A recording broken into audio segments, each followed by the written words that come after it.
Isa rin Attorney Mike na nalulungkot ako na hindi kinover ng media, ng mainstream media, dahil tinutukan nila yung impeachment, was the hearing on Dagaa. Yeah. Not a single mainstream media covered Very it. disappointing yan, ano, na pati yung mga commentaries, yung mga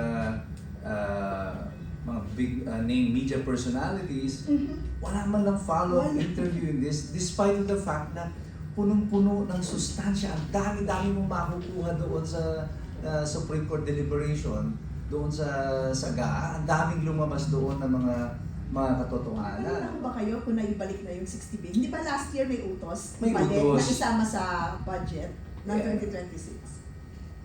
Ang utos ng Supreme Court is to return. To return. Okay? Ang ginawa ng gobyerno is not to return. Tuwang-tuwa pa silang inaanunsyo. Hindi nga namin basta in-return, replenish namin. Attorney Mike, gusto ko rin i-reiterate, Kapenny, ang ganda nung nasabi ni Attorney Mike na merong existing social contract between the government and the people. And this is and ang kontratang ito nagaganap every 6 years pagdating sa presidente tuwing eleksyon. Binibigay natin yung kontrata natin dun sa ihahalal natin. Every 3 years, yung mga representatives at yung mga mayor. Ang punto, ang ganda ng sinabi dito ni Attorney Mike, no? Once we give the reins of power and authority to that government, to our government, sila ay may duty sa atin na alagaan tayo, na hindi lapastanganin ang ating karapatan. That is the social contract. And talking about void, feeling the void pagdating naman sa media, isa rin Attorney Mike na nalulungkot ako na hindi kinover ng media, ng mainstream media, dahil tinutukan nila yung impeachment, was the hearing on Dagaa. Yeah. Not a single mainstream media covered it. No? Kahit sabihin mo pang hindi kasi bawal mag-live streaming sa court, di ba? Sa YouTube ko lang sinubaybayan. Pero usually, ang naobserbahan ko noon, pag mainstream media ang magko-cover, so mag-aano sila, kahit meron silang anchor, no? Pag habang nagla-live yung Supreme Court, susubaybayan nila, and then in between they could discuss. Yeah. But this time, wala. Lahat nakatutok doon sa impeachment ni VP. Kaya sabi nga, pasalamat din kami doon sa mga vloggers na nag-cover nitong sa nung hearing ng Supreme Court on the 2023 and 2024-2025 GAA. Kasi ang daming nasabi doon si Justice Leonen, ang dami, no? Na si Justice Caguioa, pati si Justice Hernando na nagsabing hindi kakasya sa mali-maleta. Sa isang maleta lang pala, kundi mali-maleta yung mga nangyaring mga insertions or yung mga napuntang pondo dun sa unappropriated programs. Tama. Unprogrammed appropriations pala. Tama po. Kaya nga very disappointing yan, na pati yung mga commentaries, yung mga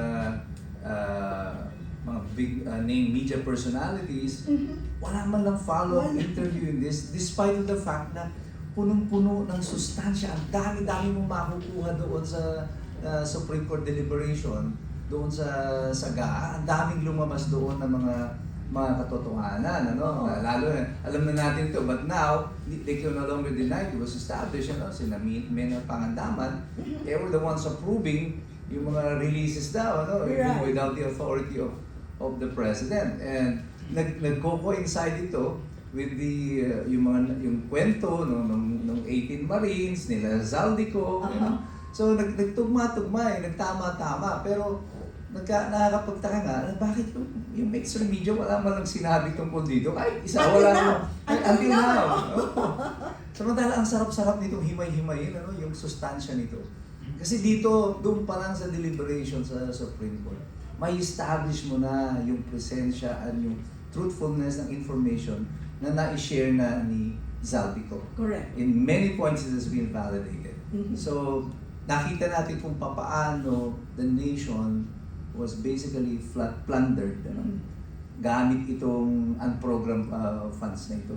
Mas malala ito kaysa doon sa dap-pidap ng panahon ni Pinoy. Ano? Mas malala ito doon sa CTE deal ni Gloria, mas malala ito doon sa wedding issue ni Erap. Ano? Because dito, savings ng buong gobyerno, kung isa wala pa nga savings, ilalagay lang, may papangutang pa tayo. Correct. And then makikita natin saan din nalalahat, di ba? Flood control. Na hindi natin nakita kung saan napunta yung mga flood control na yan. Hindi na natin naramdaman eh. And programmed yan yung flood Lahat control daw ay ang program. unprogrammed. Kaya nga dito na pinakita na ng Supreme Court yung how ridiculous the situation is. Na uunahin mo yung unprogram kaysa doon sa program funds. na. Tapos take it with the decision on PhilHealth also na inutusan sila na isauli yung pera kasi malinaw na wala silang karapatang kunin yung savings ng PhilHealth. And yet, binigay nila, kinuha ng national government at pinamudmud bilang mga flood control projects sa kung sino-sino mga congressman. May balita ko ba kayo kung naibalik na yung 60 billion? Hindi ba last year may utos? May Ibalik utos. na isama sa budget ng Yeah. 2026? Ang utos ng Supreme Court is to return. To return. Okay? Ang ginawa ng gobyerno is not to return. Tuwang-tuwa pa silang inaanunsyo. Hindi nga namin basta in-return. Replenish namin. They changed the term to replenish. Pero pag sinabi yung replenish, alam mo yung ginawa sa atin? Kinuha nila yung pera ng PhilHealth. Tapos sabi ng Supreme Court, isoli niyo yung pera. Ang ginawa nila, doon sa GAA, isinama nila yung pag-isausuoling pera sa PhilHealth. So, ibig sabihin nun, sa atin din kukunin yung papansoli doon sa PhilHealth because it will be taken out of the budget. Oo. Kasi, wala na yung pera. Remember, sabi ni Ralph Recto, yun daw pera na yan ng mga agencies sa kagaya ng PhilHealth, natutulog lang naman daw. So, pwede pa natin gamitin sa iba. Okay ngayon, nagagamitin na natin. Anong gagawin mo? May isosoli mo pa ba? Wala na, nalusaw na eh. Nandun na sa flood control eh. Hindi naman self-sustaining yung mga projects na pinaglagyan mo yan na pwedeng magkakaroon ng return of investment. So nasunog na yung pera. So what do they do now? Kasi inutos ng Korte Suprema, tayo na naman magbabayad. Diba? Dagdag na naman yung contribution, dagdag buwis naman.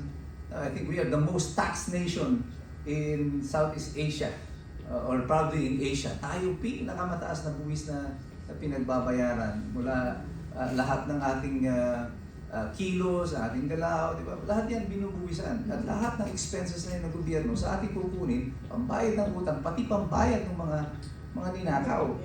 This is ridiculous. Ano? Ito na lang, noong ko pa sinasabi ito, pag uwi nyo sa bahay, tignan niyo yung inyong mga bill. May usong-uso yung bill ng Meralco eh. Pero hindi ko nakikita dinidiscuss nila ito.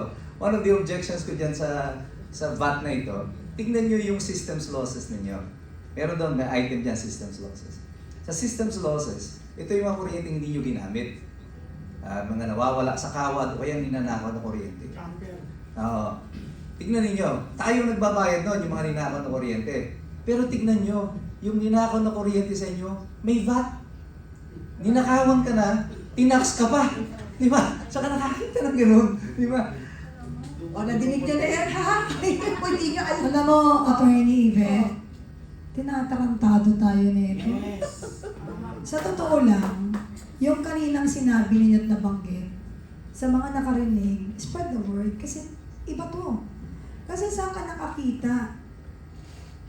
Binaluktot na yung batas, hindi pa kinalala yung proseso at ang protokol kung ano man. Pero pagdating sa mga batuhan ng pera at solusyon, agad-agad kaya pala. Bakit hanggang ngayon? Ang dami pa rin nagugutom. Bakit nalulubog pa rin sa baha? Pwede naman pala may power sila to do that. Na on the spot, pwede pala nilang gawin yun. Pero, kapag inalam mo yung katotohanan, labag pa rin sa batas ang mangialam ng pera sa bawat kung saan ito nakatalaga. Hindi mo ito basta-basta pwedeng ilagay at gawing parang palalabasin mo pa, maging thankful sila dahil ginawan mo ng solusyon. Di ba? Kaya ito ay napakalinaw na for me, And I know kayo rin po, kasi pare-parehas tayo na sa babae. Yes. Nakikita ko siguro, tama yung terminong ginamit dito ni Kakora Gidote. Yun. Eksaktong-eksakto ang termino sa mga narinig natin ngayong araw na ginagahasa, pinagsasamantalahan ang ating pong bansa. Yes. Yes. Apo.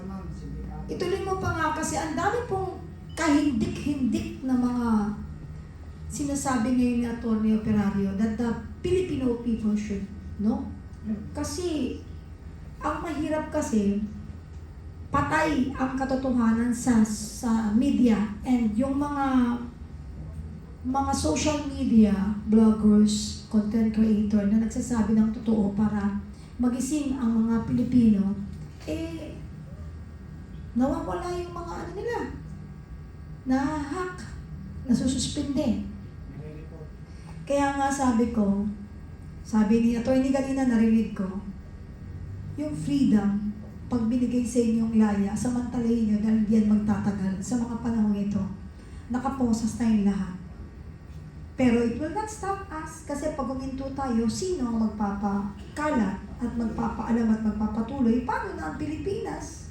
Hanggang may naninindigan sa ating bayan, suportahan natin. Basta doon lang tayo sa tama. Mm.